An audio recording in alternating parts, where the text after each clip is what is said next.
ആകാശവാണി വാർത്താ വീക്ഷണം. അന്താരാഷ്ട്ര യുവജന ദിനവും കേന്ദ്ര സർക്കാരിന് കീഴിൽ ഭാരതത്തിലെ യുവജന മുന്നേറ്റവും. തയ്യാറാക്കിയത് അനീഷ് ഐലം, മാധ്യമപ്രവർത്തകൻ. അവതരണം ഉദയൻ കിളിയന്നൂർ. ഓഗസ്റ്റ് 12 ഈ വർഷത്തെ അന്താരാഷ്ട്ര യുവജന ദിനം ലോകമെമ്പാടും ആചരിക്കുകയാണ്.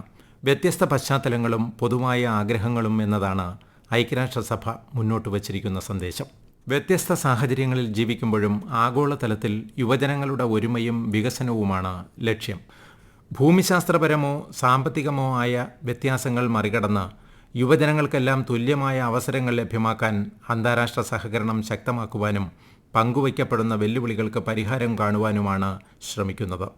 പരിമിതമായ സാഹചര്യങ്ങളിൽ പോലും യുവജനങ്ങൾ കണ്ടെത്തുന്ന പ്രായോഗികവും സർഗാത്മകവുമായ കണ്ടെത്തലുകൾക്ക് ആഗോളതലത്തിൽ അംഗീകാരം നൽകാനും യുവജനങ്ങളുടെ നേതൃത്വത്തിലുള്ള ഇത്തരം കൂട്ടായ്മകൾക്ക് കൂടുതൽ പിന്തുണയും അറിവ് പങ്കുവയ്ക്കാനുള്ള അവസരങ്ങളും നൽകണമെന്നുമാണ് ഐക്യരാഷ്ട്രസഭ പ്രധാനമായും ആവശ്യപ്പെടുന്നത്. എന്നാൽ ഇതെല്ലാം ഭാരതത്തിൽ ഇന്ന് നടപ്പിലാക്കി കഴിഞ്ഞുവെന്ന് നിസ്സംശയം പറയാം. 2047 വികസിത ഭാരതത്തിലേക്ക് ഉയരാൻ യുവജനങ്ങളുടെ ചിറകിലേറാനാണ് കേന്ദ്ര സർക്കാർ ലക്ഷ്യം വയ്ക്കുന്നത്. ഗ്രാമ-നഗര വ്യത്യാസമില്ലാതെ പാരമ്പര്യേതര ഡിജിറ്റൽ സാധ്യതകളെയെല്ലാം സംയോജിപ്പിച്ചുകൊണ്ടുള്ള പദ്ധതികളാണ് സർക്കാർ വിഭാവനം ചെയ്യുന്നത്. അതിൻ്റെ ഫലമായി ഭാരതത്തിൻ്റെ യുവത്വവും സാങ്കേതിക കരുത്തും ബഹിരാകാശ മേഖലയിൽ പുതിയ ചരിത്രങ്ങൾ കുറിച്ചുകൊണ്ടിരിക്കുകയാണ്. ഹൈദരാബാദ് ആസ്ഥാനമായി പ്രവർത്തിക്കുന്ന സ്കൈ റൂട്ട് എയ്റോസ്പേസ് എന്ന സ്റ്റാർട്ടപ്പ് കമ്പനി വികസിപ്പിച്ച ഭാരതത്തിലെ ആദ്യത്തെ സ്വകാര്യ റോക്കറ്റ് വിക്രം 1 ഭാരതത്തിൻ്റെ ആദ്യത്തെ സ്വകാര്യ ഓർബിറ്റൽ ക്ലാസ് റോക്കറ്റ് കൂടിയാണ്.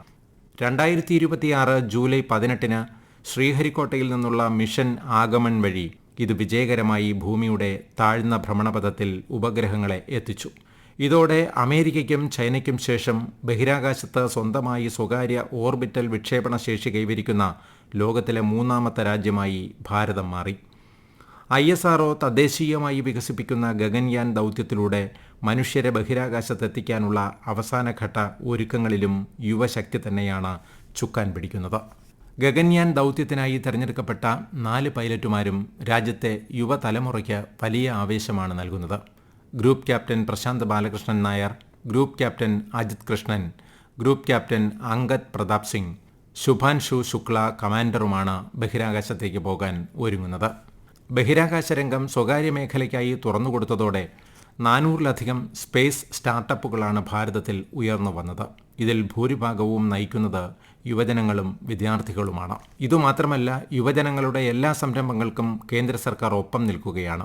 രാജ്യത്തെ മുൻനിര കമ്പനികളിൽ യുവജനങ്ങൾക്ക് ശമ്പളത്തോടു കൂടിയ പ്രായോഗിക തൊഴിൽ പരിശീലനം നൽകുന്ന പ്രധാനമന്ത്രി ഇന്റേൺഷിപ്പ് പദ്ധതി, ആദ്യമായി ജോലിയിൽ പ്രവേശിക്കുന്ന യുവജനങ്ങൾക്ക് പ്രോത്സാഹന തുകയും സാമൂഹിക സുരക്ഷയും ഉറപ്പാക്കി ദശലക്ഷക്കണക്കിന് തൊഴിലവസരങ്ങൾ സൃഷ്ടിക്കുന്ന വികസിത് ഭാരത് റോസ്ഗാർ യോജന, കേന്ദ്ര സർക്കാർ വകുപ്പുകളിലെ ഒഴിവുകളിലേക്ക് യുവജനങ്ങളെ വേഗത്തിൽ നിയമിക്കുന്നതിനായി രാജ്യത്തുടനീളം നടത്തുന്ന ബൃഹത്തായ തൊഴിൽ മേളകളായ റോസ്ഗാർ മേള എന്നിവ ഏറെ വിജയം കണ്ടുകഴിഞ്ഞു.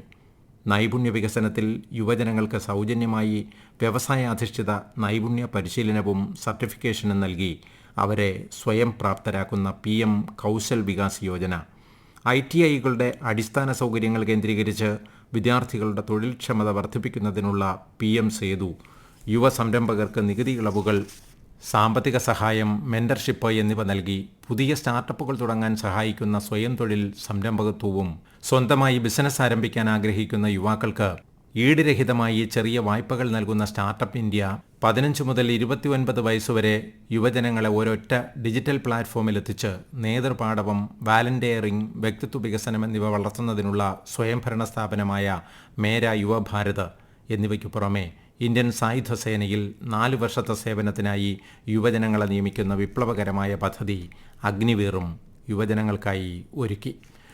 ലഹരി വിപത്തിനെതിരായ ദേശീയ തലത്തിലുള്ള യുവജന മുന്നേറ്റമായ നശാമുക്ത് യുവഭോർ വികസിത ഭാരത് സങ്കല്പ അഭിയാന് പ്രധാനമന്ത്രി നരേന്ദ്രമോദി തുടക്കം കുറിച്ചു കഴിഞ്ഞു.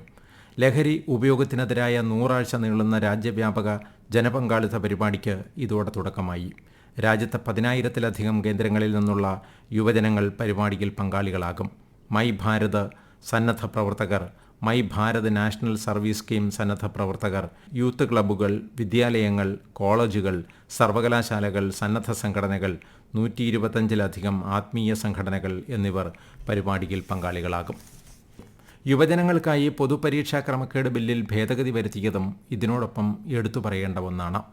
ഫാസ്റ്റ് ട്രാക്ക് കോടതികൾ സ്ഥാപിച്ചും കർശന ശിക്ഷകൾ ഏർപ്പെടുത്തിയും പൊതുപരീക്ഷകളിലെ അന്യായമായ രീതികൾ തടയുക എന്നതാണ് നിയമത്തിന്റെ ലക്ഷ്യം.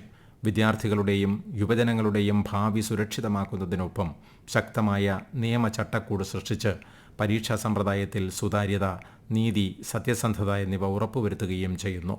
10 വർഷം വരെ തടവും 10 കോടി രൂപ വരെ പിഴയും കുറ്റക്കാരെന്ന് കണ്ടെത്തിയവരുടെ സ്വത്തുക്കൾ കണ്ടുകെട്ടൽ തുടങ്ങിയ കർശനമായ ശിക്ഷകൾ ഉൾപ്പെടെയുള്ള നിരവധി പ്രധാന വ്യവസ്ഥകൾ നിയമത്തിൽ ഉൾപ്പെടുത്തി.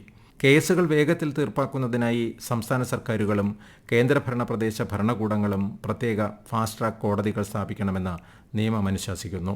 പോലീസ് സ്റ്റേഷനിൽ കേസ് രജിസ്റ്റർ ചെയ്ത തീയതി മുതൽ 2 മാസത്തിനുള്ളിൽ അന്വേഷണം പൂർത്തിയാക്കണമെന്നും കുറ്റപത്രം സമർപ്പിച്ച് 3 മാസത്തിനുള്ളിൽ വിചാരണ പൂർത്തിയാക്കണമെന്നും നിയമം അനുശാസിക്കുന്നുണ്ട്.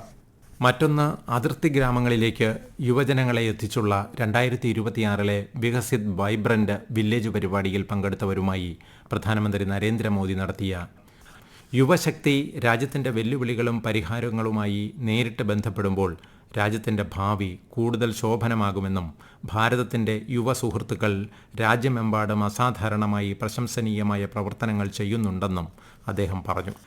അതിർത്തി ഗ്രാമങ്ങളിലേക്കുള്ള യാത്രകൾ അക്കാദമിക് സ്ഥാപനങ്ങൾ വഴി വിദ്യാഭ്യാസ ടൂറുകൾക്കായി ആവശ്യപ്പെടാനും പ്രധാനമന്ത്രി യുവജനങ്ങളോട് അഭ്യർത്ഥിച്ചു. അതിർത്തി ഗ്രാമങ്ങളെ അവസാന ഗ്രാമങ്ങളായി ഉപേക്ഷിച്ചിരുന്നിടത്തു നിന്നു ഇന്ന് ആദ്യ ഗ്രാമങ്ങളായി പുനർനിർമ്മിച്ചുവെന്നും വൈദ്യുതി, റോഡുകൾ, പൈപ്പ് വെള്ളം, ഗ്യാസ് കണക്ഷനുകൾ, മികച്ച ഇന്റർനെറ്റ് എന്നിവ എത്തിച്ചതിലൂടെ അടിസ്ഥാന സൗകര്യ വികസനത്തിൽ നാഴികക്കല്ലുകൾ സൃഷ്ടിച്ചുവെന്നും അദ്ദേഹം കൂട്ടിച്ചേർത്തു. യുവജനങ്ങളെ രാജ്യം എങ്ങനെ കാണുന്നു എന്നതിന് മറ്റൊരു ഉദാഹരണമായിരുന്നു ഡൽഹി IITയിലെ ബിരുദദാന ചടങ്ങിൽ പ്രധാനമന്ത്രി നരേന്ദ്രമോദിയുടെ പ്രസംഗം. പുതിയ വെല്ലുവിളികൾക്ക് പരിഹാരം കണ്ടെത്താൻ ധൈര്യം കാണിക്കുന്നവർക്ക് വെല്ലുവിളികളും അവസരങ്ങളായി മാറുമെന്നായിരുന്നു പ്രധാനമന്ത്രി നരേന്ദ്രമോദി യുവജനങ്ങളോട് ആഹ്വാനം ചെയ്തത്. സാങ്കേതികവിദ്യയിലെ വികാസം ലോകത്തെ അതിവേഗം മാറിക്കൊണ്ടിരിക്കുകയാണ്. അടുത്ത 20-30 വർഷത്തിൽ ലോകം എങ്ങനെയായിരിക്കുമെന്ന് ആർക്കും പറയാൻ കഴിയില്ല. എന്നാൽ മാറ്റത്തിന്റെ ഘട്ടം വരുമ്പോഴെല്ലാം വെല്ലുവിളികൾക്കൊപ്പം പുതിയ അവസരങ്ങളും പിറവിയെടുക്കും. യുവജനങ്ങളുടെ ഓരോ തീരുമാനവും വികസിത ഭാരതം എന്ന ലക്ഷ്യത്തിനു വേണ്ടി കൂടിയാകണമെന്ന് പ്രധാനമന്ത്രി ഓർമ്മിപ്പിച്ചു. ജീവിതത്തിലെ അടുത്ത 30-35 വർഷങ്ങളിൽ ചെയ്യുന്നത് എന്തും വികസിത ഭാരതത്തിലേക്കുള്ള ലക്ഷ്യത്തെ സ്വാധീനിക്കുമെന്നും പ്രധാനമന്ത്രി പറഞ്ഞു. രാജ്യത്തെ യുവജനങ്ങൾ എത്രത്തോളം ശാക്തീകരിക്കപ്പെടുന്നുവോ അത്രത്തോളം രാജ്യം ശക്തമാകും. ചിപ്പ് മുതൽ ഷിപ്പ് വരെ എല്ലാം ഭാരതത്തിൽ യുവജനങ്ങൾ നിർമ്മിക്കുമെന്ന് ഉറച്ചു വിശ്വസിക്കുന്നുവെന്നും പ്രധാനമന്ത്രി പ്രത്യാശ പ്രകടിപ്പിച്ചു. പ്രായോഗിക ജീവിതത്തെ നേരിടുന്നതിനെക്കുറിച്ചും പ്രധാനമന്ത്രി സംസാരിച്ചു. IIT പരീക്ഷകളിൽ സിലബസ് ഉണ്ടാകും, എന്നാൽ ജീവിതത്തിന്റെ പരീക്ഷകളിൽ എല്ലാം സിലബസിന് പുറത്തുള്ളതായിരിക്കും. ചിലപ്പോൾ ചോദ്യം എന്തെന്ന് പോലും മനസ്സിലാക്കാനാകില്ല.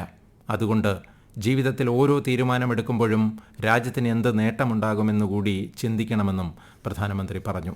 IITയിലെ ബിരുദ ജേതാക്കളിൽ കൂടുതൽ പെൺകുട്ടികൾ ഉണ്ടാകണമെന്നും ക്യാമ്പസ് ജീവിതകാലത്തെ ഓർമ്മകളെ എന്നും ചേർത്തു പിടിക്കണമെന്നും അദ്ദേഹം നിർദ്ദേശിച്ചു.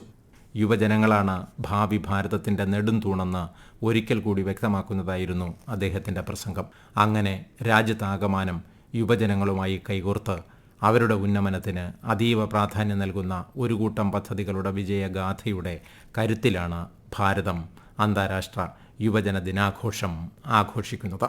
നിങ്ങൾ കേട്ടത് വാർത്താ വീക്ഷണം.